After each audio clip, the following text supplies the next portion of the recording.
by doing the skill. So we're going to talk a little bit about that. Understanding the feedback we're receiving, and we're going to do some hot seats. So I hope there's some brave people out there, because I'll be kind, to get some clarity with opening opportunity if we have some time. So my name's Sandy Colombo. I'm the co-founder of Valuable Business Conversations, and I am an NLP master and trainer. And so one of the first things people ask me, Dee, is, and I know you know this, but the first thing is, what is NLP? And rather than explain what NLP is, I'm going to give you an example of what NLP does. So it's neuro-linguistic programming. And back in 2003, I was working in travel. I had two little boys. They were about 2 and 5. And I just had, I think I really just went into overwhelm, not that I even knew what overwhelm was. And one day a friend of mine said to me, Sandy, oh my goodness, it's just not you. You're always so positive, and it's just, there's something wrong with what you're saying and the way you're thinking. And I actually could have donged him over the head, to be perfectly honest with you. And so I always think, if someone's brave enough to have that conversation with you, the first thing that comes up is your ego, and you go, well, what the, right? And the second thing is to really think about what that person's saying to you, because it's not always easy to have a conversation and say to someone, hey, you know, it's a bit better these days in 2020 than it was back in 2003. But I actually had panic attacks and anxiety, and I didn't even know what either of those things were. So a long story short, I ended up going to do some work in a program that was NLP based. And that NLP really changed my thinking. It was actually quite transformational, and that's what NLP is about. And you can use it for relationships, business skills, presentation, personal challenges, and mindset. It is quite incredible and quite transformational. And I love sharing that story with people, because it's how I got introduced to NLP. So the first thing I want to ask people, and I know, Dee, you've got the little chat box there, so I'm going to leave that to you to put the questions in there, but do you think you are open to opportunity? Now, 0, not at all. 10 being 100% open. I would love to see what people have to say, and I'll give you a minute to do that. Dee, I'm going to put you on the spot. Where do you reckon you are? Oh, you're actually great, because you're muted. Sorry. It was muted. I'm a 10. I'm absolutely all open for opportunities. I haven't always been. I've always thought, oh, why would I want to, you know, I think you're too close to me, not close as in maybe competitive. But now I've looked at it and gone, do you know what? There's so much business out there. 2 heads are better than 1.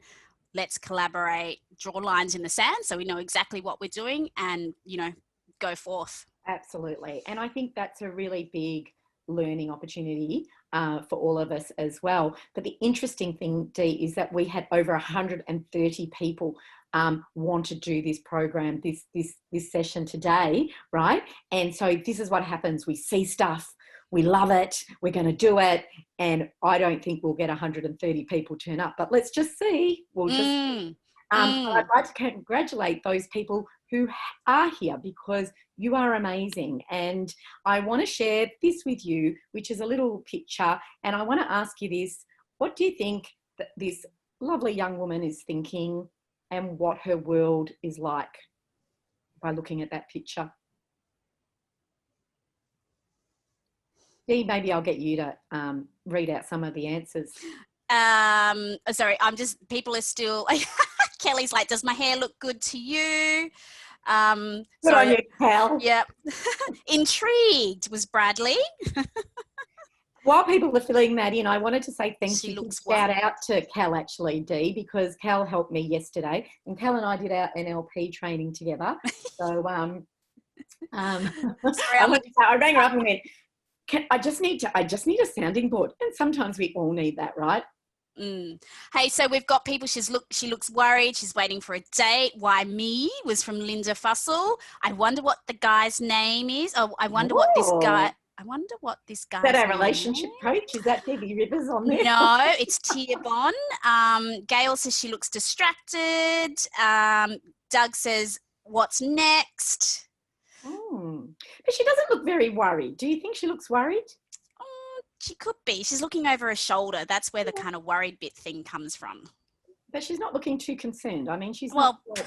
She's young, gorgeous. What have you got to know, worry about right? those days, Absolutely. right? Remember those days? I do remember those days. Let's pull back and have a look at what's really going on for her. And it's the elephant in the room.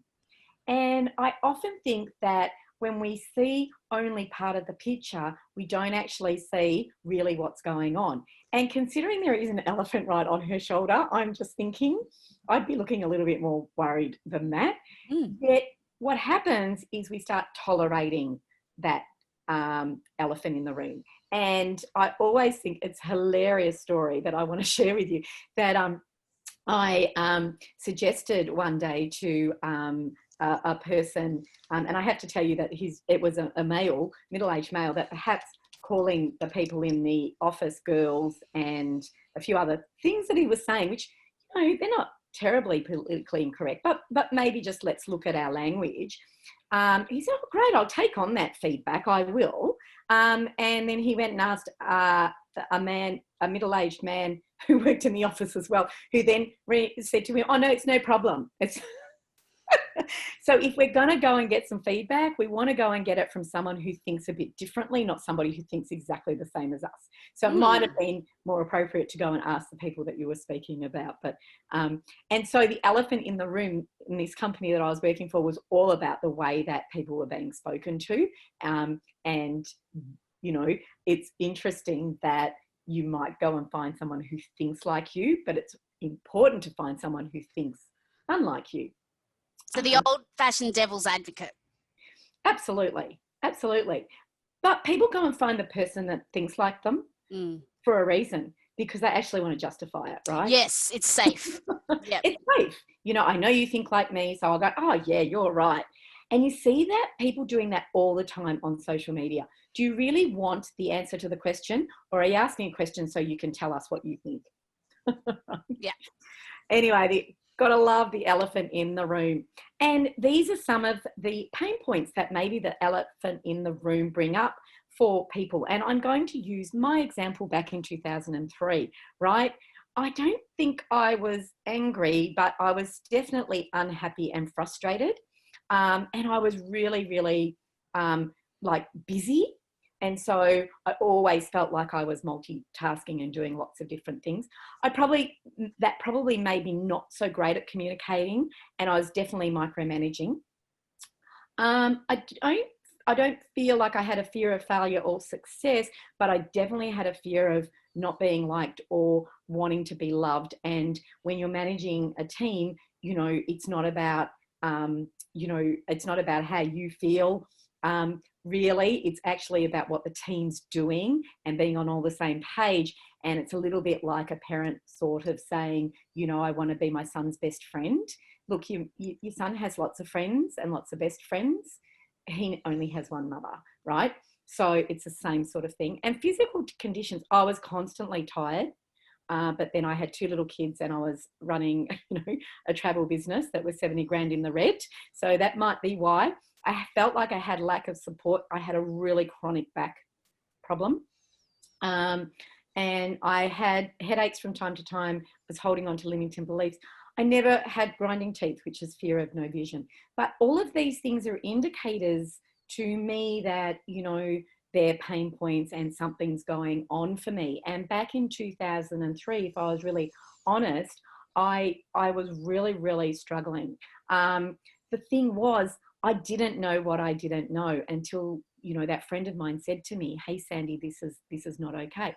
Had people warned me about the elephant in the room? Probably. Did I listen?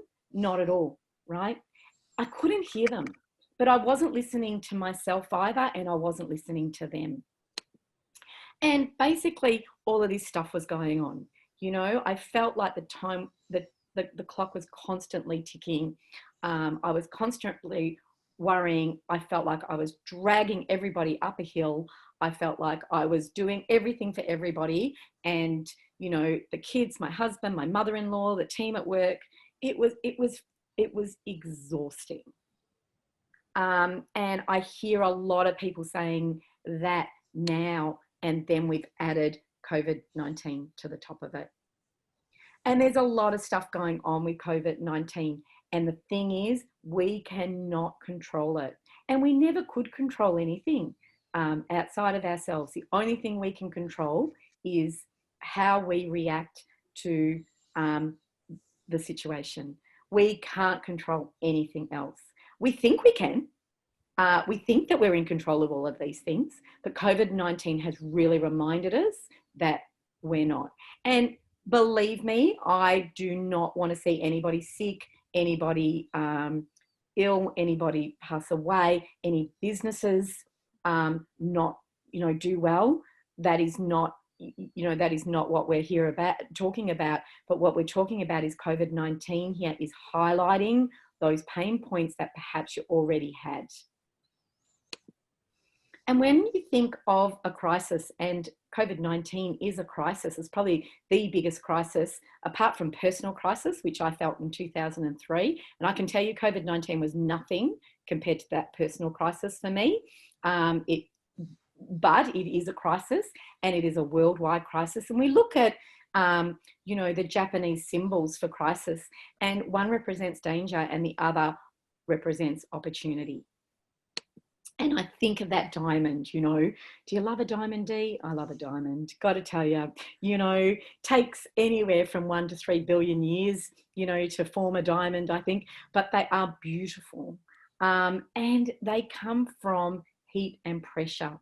And that's what we're feeling at the moment. We're feeling that all of those things in our busy lifestyle, add COVID-19 on top of it, and, shut down. But the good news here is, everybody, that, your pain points are there to get you to take action. So what you're tolerating equals pain, so that you will take action and make a change, right? And that is the good news. They're just flags of awareness. And once you start listening to those flags of awareness, right? This morning, Dee, I did it. Every now and again I have my little reminder. And this morning I'm getting ready to take the dog for a walk, and I pulled out 3 tops that were 3/4 sleeves. And I kept saying, no, I want a long one. It's going to be cold. And I eventually found a long one that I wasn't really that happy with, but I put it on and off I went for my walk. I think I was 10 minutes from the house when I went, God, should listen to my unconscious mind because I'm hot. Yeah. So we get them, but sometimes we're just not listening, right? Yep.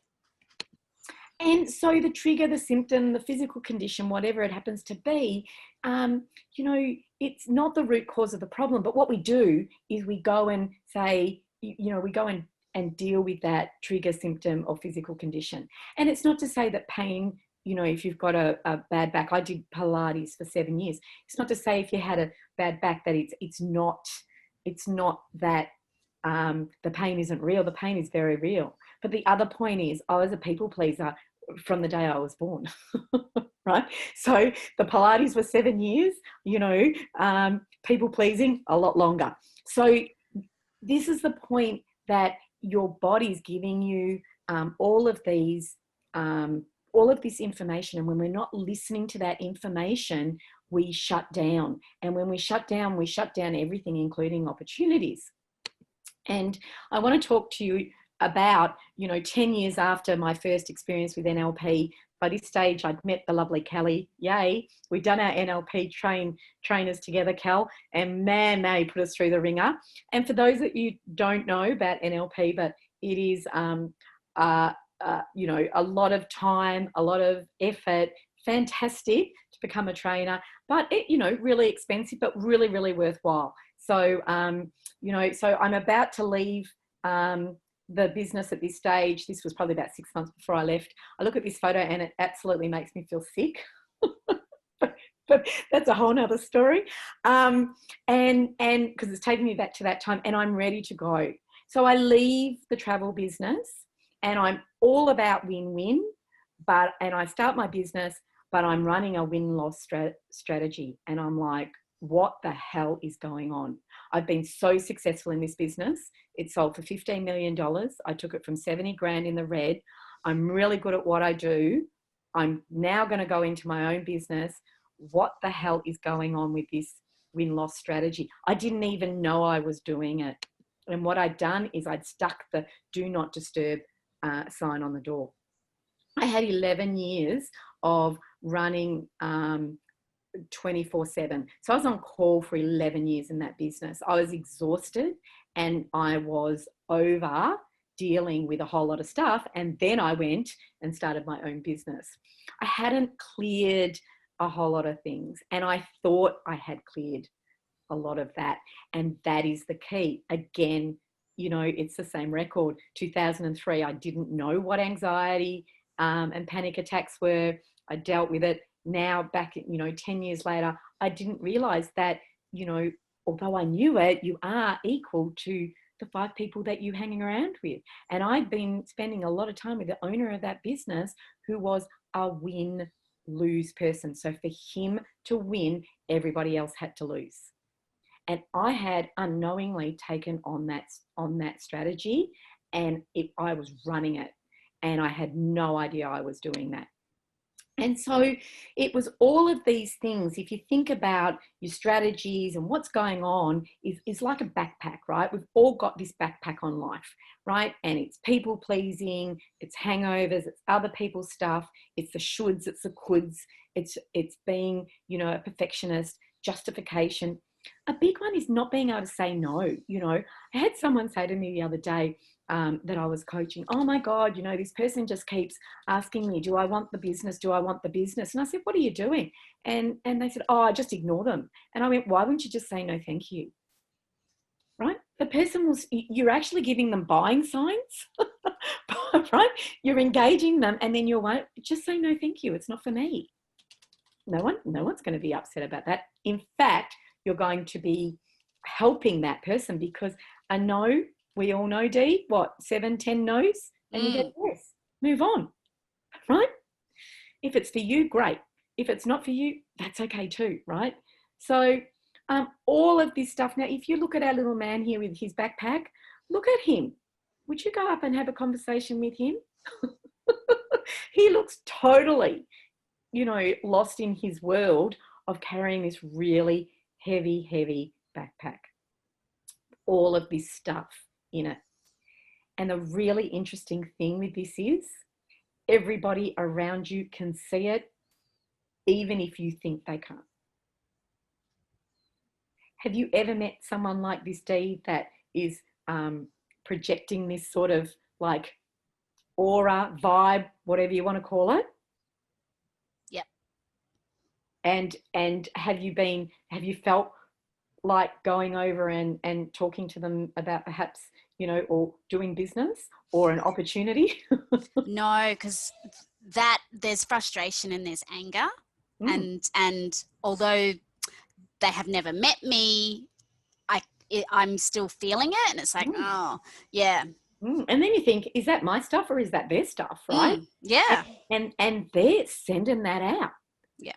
Right? And you can feel it. And you can feel it on social media. It's the person who writes a post and tags the world in it and then doesn't bother answering one person. Like, don't write the post.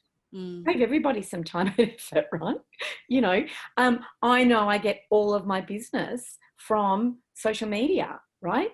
And yet there's people out there who have a belief around it that you don't get anything, but they still post. I go, right, okay. So, it's really interesting, because what are you saying to yourself and what are you putting out there? And I had someone say to me the other day, in fact, which was really interesting, I really want to grow my network. And then they said, but I don't want my network to get too big because then I can't run the events I'm running. And I'm like, well, which is it? Yeah, one or the other. Yeah, one or the other. So NLP will clear all of those things. But the point being is that people will tell you all of these things, right? Even without realizing that they're saying it. So this is feedback. When you get some feedback, right? Feedback is a gift. And it is a gift. Sometimes that gift isn't always easy to swallow. right? But feedback is feedback, right? It's giving you some information about what you're sending out there. So if you're sending out there, poor me, I'm struggling, I'm having trouble, I've hurt myself, I've done this, I've done, right? And then you're getting people coming to you and saying, hey, I can empower you, or I can help you.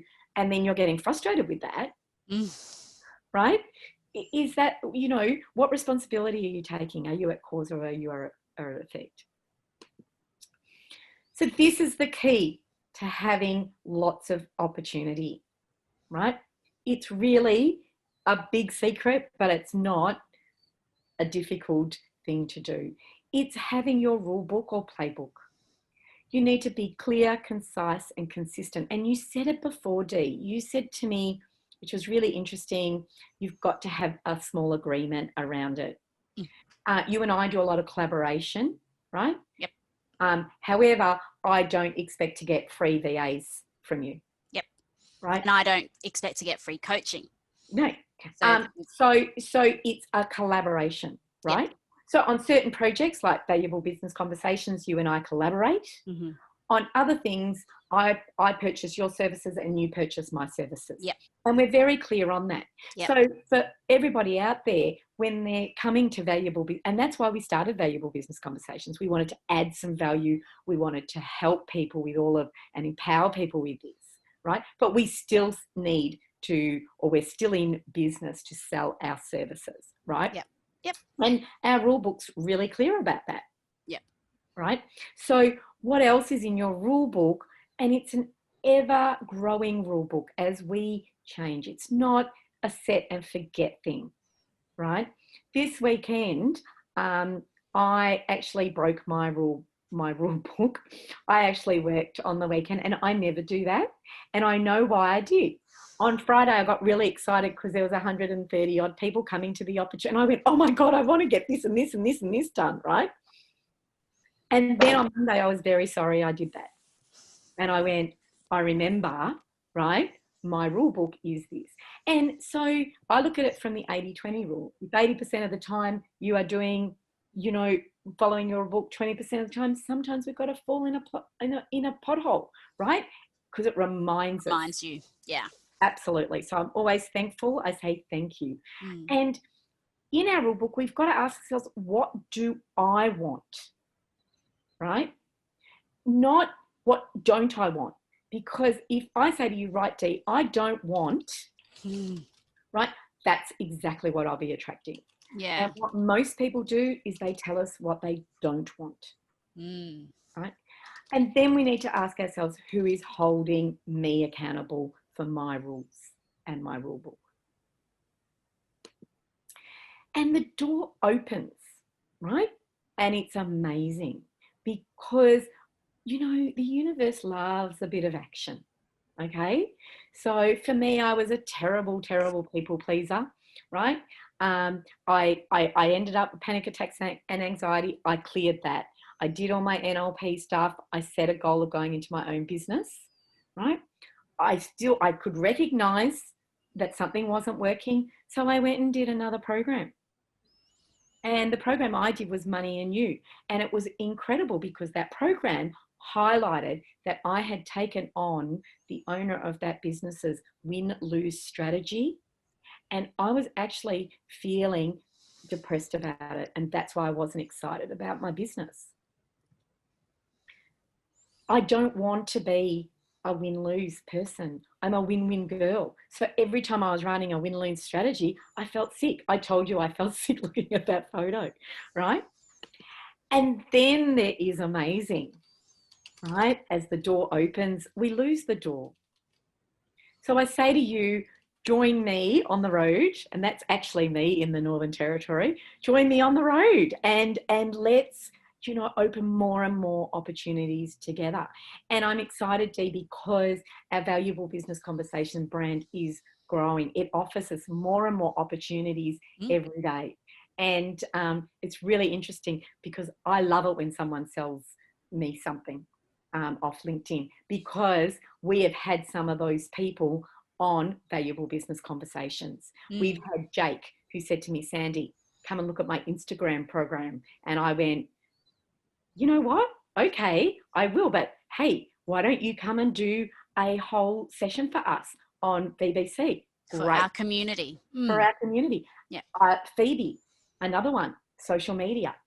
Kelly, who I mentioned before, who I know is on this call. Kelly's got an up and coming program on strengths, right? So all of these opportunities are turning into online programs for Valuable Business Conversations, so that people can take it, do it, implement it, and move on without a huge cost. And so when people even sell to you, there is an opportunity there. But if you've got that door closed, there's no opportunity. It's just shutting down. So that's something else I was going to ask, and that there was a post on LinkedIn today about how people just ignore sales pitches. So you're actually saying, rather than just keep that door closed, because you're closing yourself off to everything, even though you think you're just closing yourself off to sales pitches, you could accidentally be basically closing the door to any kind of opportunity. Absolutely. Yeah. Absolutely. I mean, some of our best speakers on VBC have been people everybody we've met off LinkedIn. Well, apart from really Kelly and you, I think that's everybody else has come through LinkedIn on it. And Kelly, you know, there's a story in itself. Sitting in my NLP, you know, trainers sitting there, and she came over and she said, "Do you want to be my best friend?" I said, "That's it." Yep.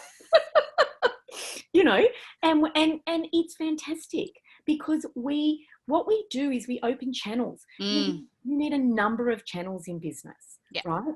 And no one's in competition with you. And if you think they are, right, then that's your stuff. Because I know I'm unique. I know I'm really good at what I do. And therefore, I know Kelly's really good at what she does. And she's unique. We both do the same thing. Yet some people will go and work with Kelly. Some will work with me. But that's okay. I'm cool with that. And if you're shutting yourself down to this, right? If you think you're above coaching, or you're above collaborating, or you're too good for, well, that's your ego. And if somebody's reached out and said, "Hey, I can see this for you," right? And you just want to push it away, right? Without being curious, then that's your ego again. That's all those things in that backpack. And you shut down.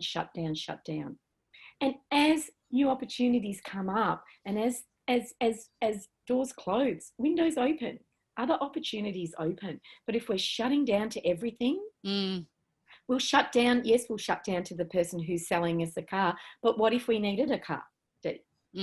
What if our car just broke down, right? Wouldn't that be an opportune moment? Right? So it is all about your mindset and how you see opportunity. And the more open you are, the more opportunity will come your way. But if you know what you want, if you must have that rule book, because that's what I work with all of my clients on, is that rule book. Because if you don't know what you want, right, if you're not clear on what you want, then how will you know when you're going to get it? You're not going to know. So, you know, it's interesting talking to Debbie Rivers even around her niche with dating. And she said, you know, people talk to her about, you know, what they want in a man, or what they want in a woman, right?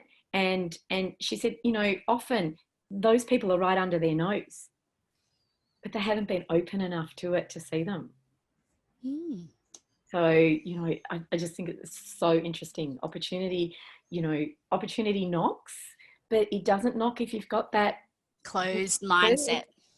Nope. Yeah. So I've got a hot seat, and I'm just wondering if anybody's brave enough.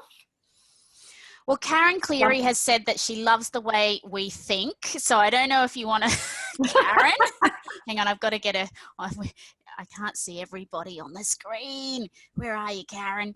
I'm not sure if she wants to be in the hot seat, but if you want to be in the hot, what's going to happen? What happens when you get put in the hot seat? I'm just going to ask you, what's in your backpack?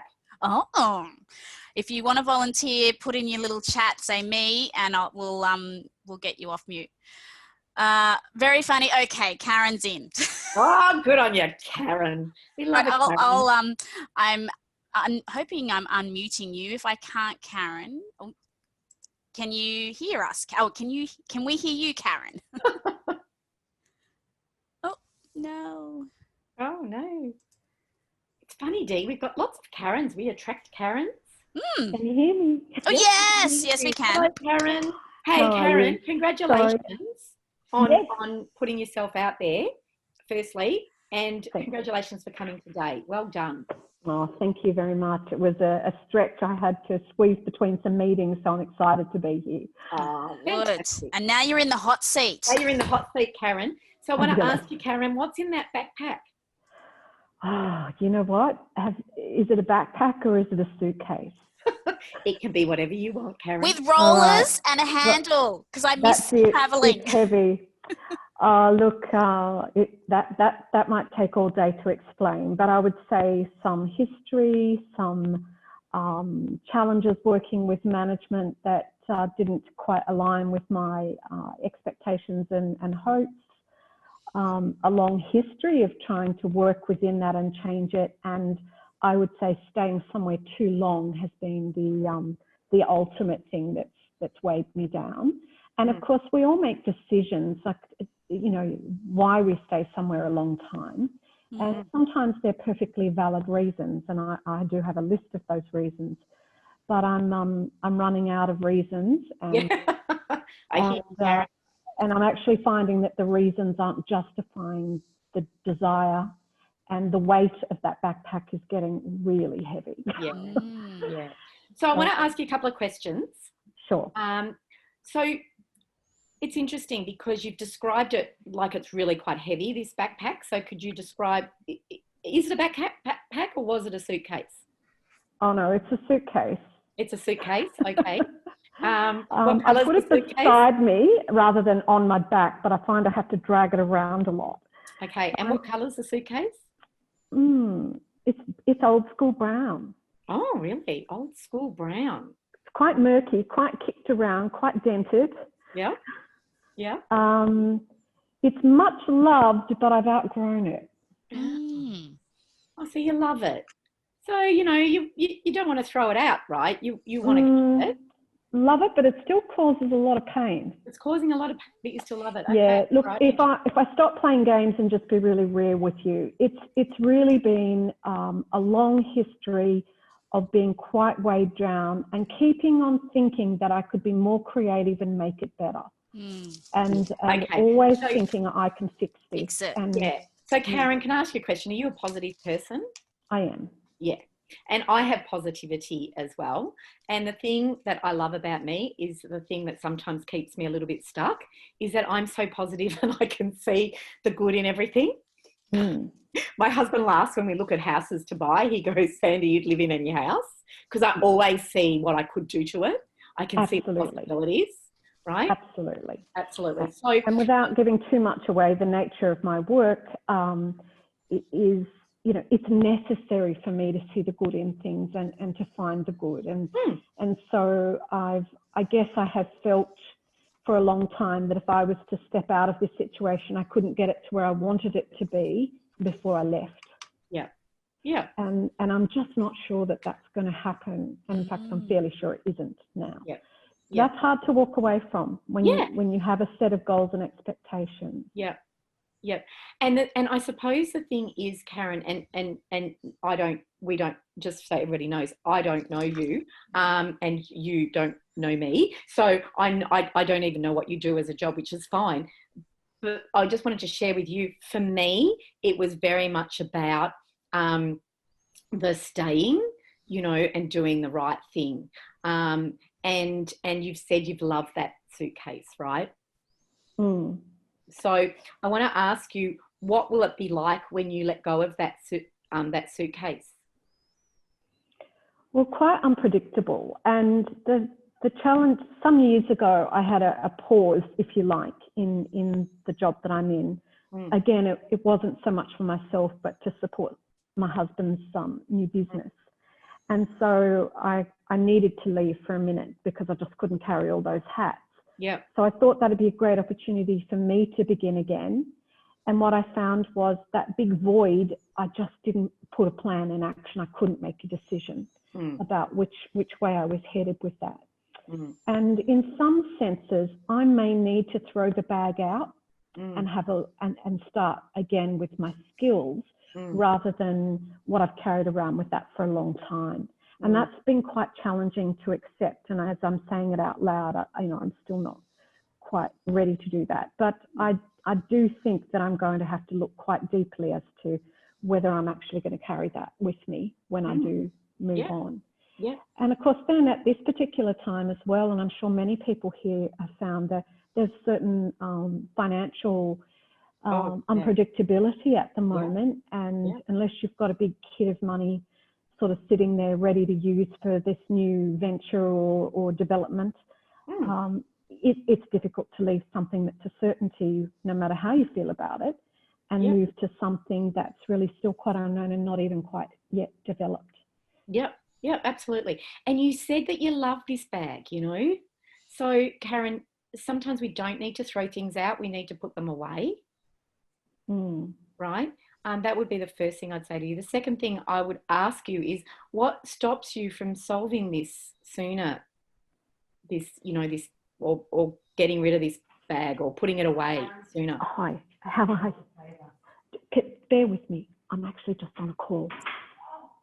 Can I call you?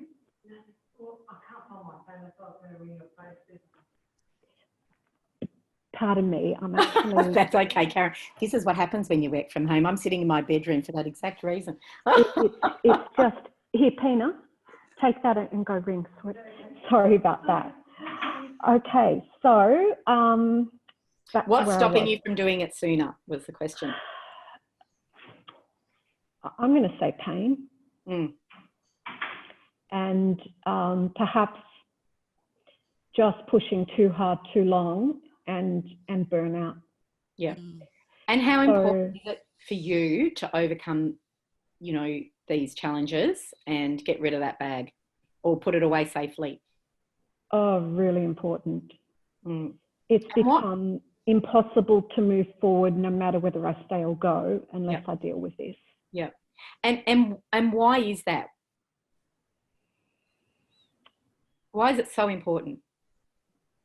A desire and I guess hopes for, the future.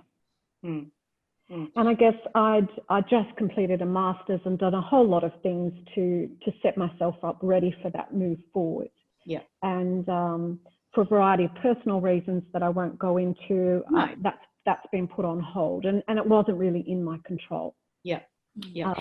And one more question, Karen, and how fast do you want to make it happen? Pretty fast. So where do we go from here? And you don't have to answer that if you don't want to, but where do you want to go from here? I think the first thing that, and thank you, Kelly, the first thing I need to do is get some clarity about what I in fact want next, because the kind of things that I thought I wanted, I'm not sure I really do anymore.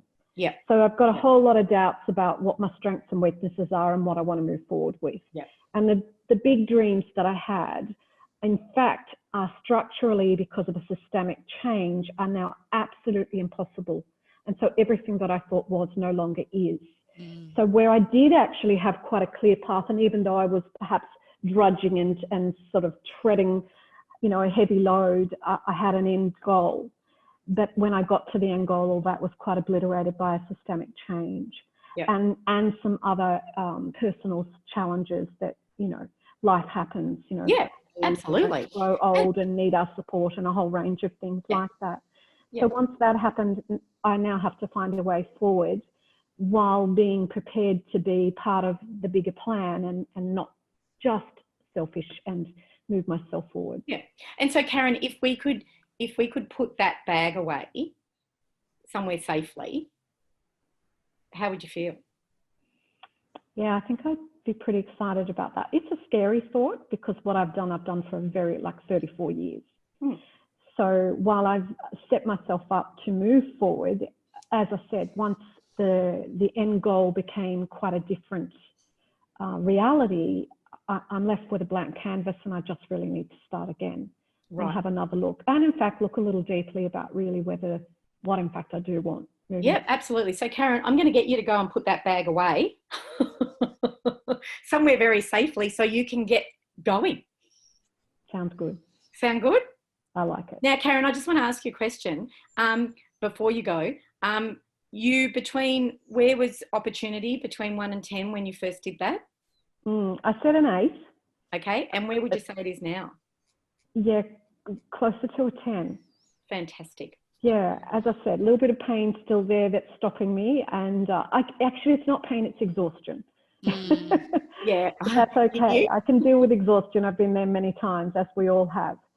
Well, you know, look after yourself, Karen, because, you know, there's only one of you, right? Of course, of course. And thank you so much for being in our hot seat. That was a very brave thing to do. Not my pleasure. Amazing opportunity is going to come your way. I can feel it. Thank you. I hope so. I'm sure it will. Thank you. Okay, thank you. Wow. We're all excited now. That was amazing, Karen. Thank you so much. Yeah, Thanks, Steve. So the questions that we just ran through for those of you who want to look at it are, you know, what will it be like when, you know, because Karen described that suitcase so well. So what will it be like when she's not hanging on to it? What is stopping you from solving this sooner? How important are these roadblocks for you to overcome? Why is that? How fast do you want to make it happen and open more opportunities? So what should we do from here, right? And the thing is that sometimes that backpack or those rocks, you know, some of them we actually don't want to throw away because they're really important. Maybe they're our diamonds, right? So, you know, if you had a backpack full of diamonds, you might want to put that down or put that away somewhere very safely, right, Dave? I've got one over here. I wish. And we've got 15 minutes. So I just wanted, if there was any questions to anybody, had any questions. Dee, I know you can see the chat, I can't. So yeah. Any questions in there that we've got?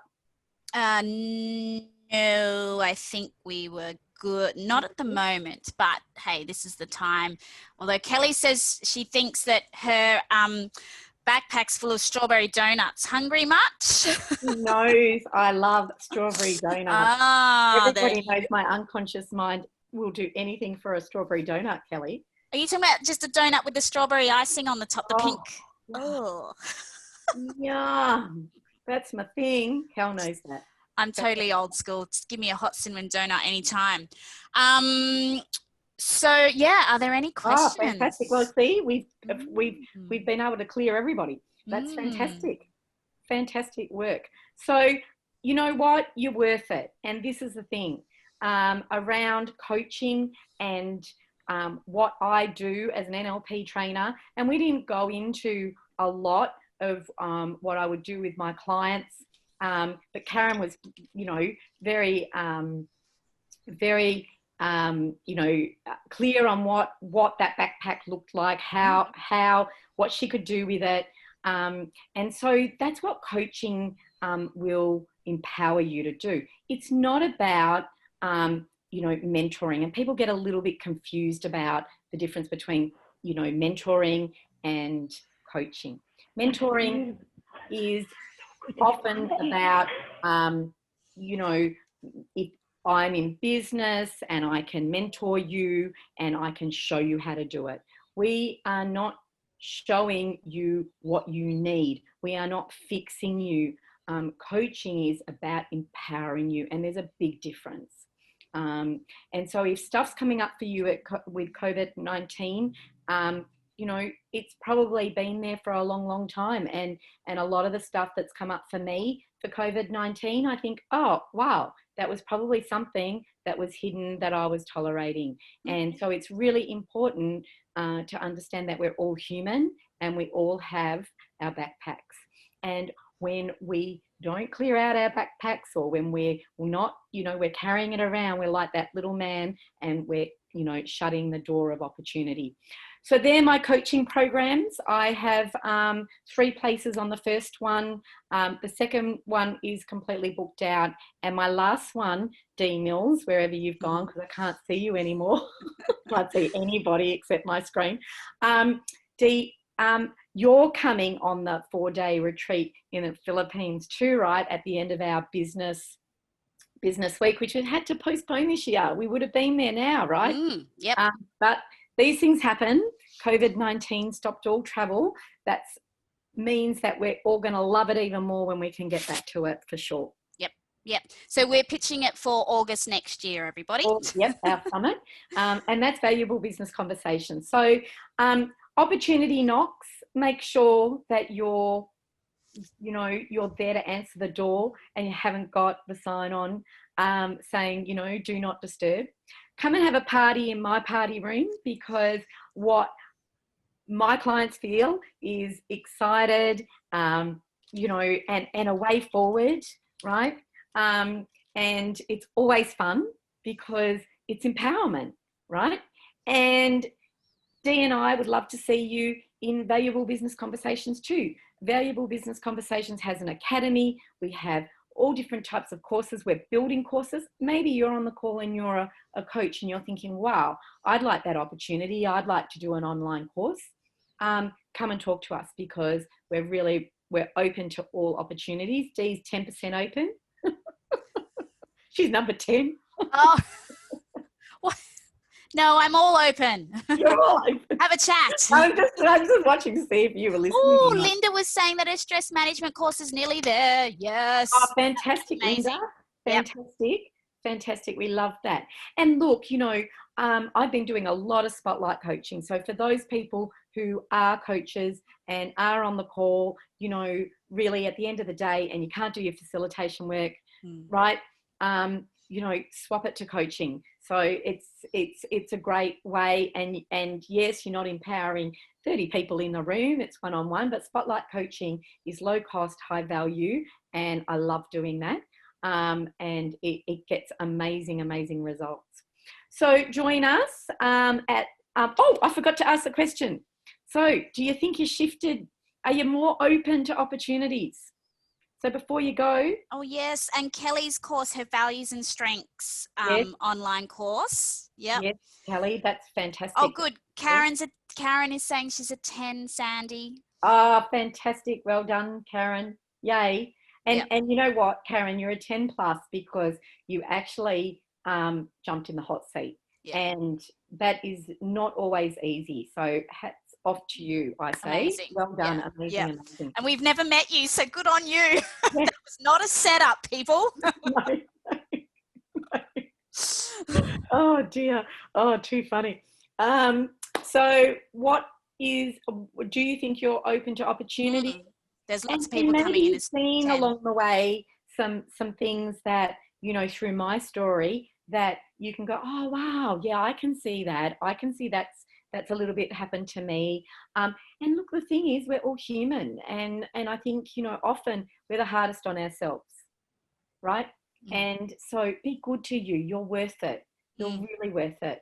And looking after yourself and investing in you is important. It's an investment. It's not a cost, right?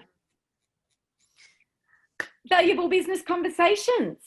And Dee, I think we are just about finished. If we don't have any questions. Yep, we can have an early mark. We have. Hang on. Linda said she had someone say to her yesterday that I should have a lot. Oh. So Linda, you're saying I should have. I could have, should have. Oh, Linda's saying, sorry. Yeah, Linda's saying she had someone say to her yesterday that Linda uses the I should have a lot. Yeah. Look, I think when I looked at my language, early, and it still happens. I mean, we all have our slips, right? But I looked at my language back in 2003, and that's what was the main indicator to my friend to say, hey, Sandy, this is not okay. And I just really thought that it was just everybody with young kids you know, in the same situation as I was, you know. So I think it's a really interesting, and a lot of it was people pleasing, you know, trying, and I say trying, to keep everybody happy, and not thinking about, well, is Sandy important? And the interesting thing is, it came from my childhood. My father and my sister, you know, that was the way, you know, they're your formative years. Yeah. So, you know, it's a hangover from the past. We need to clear it. I think someone just said, Karen said, I'm a gunner. I'm a gunner. Well, I love a pink donut. So, you know. Cool. Christine said she'd like to know a little bit more about getting a course online. So Christine, we'll reach out. Yep. Just pop it in the chat if there's anything that, you know, you want to talk about, and we'll follow you up. Yep. No problem. Or you could open the opportunity and follow us up. Yep. It'll be interesting, right? Christine's already got a course. Congratulations to everybody who attended, because you are amazing. As I said, we had huge amounts of people say, yes, I'm coming. And that's brilliant. But again, if you overcommit, you know, you miss out on the opportunity. So thank you, everybody. No worries. Thanks. And Christine, we'll be in touch. Thanks, everybody. Have a good morning for those of the UK. Have a good evening for those of you here in Oz and New Zealand. Love to see you all over there. Thank you. Thanks, everybody. See you later. Ciao.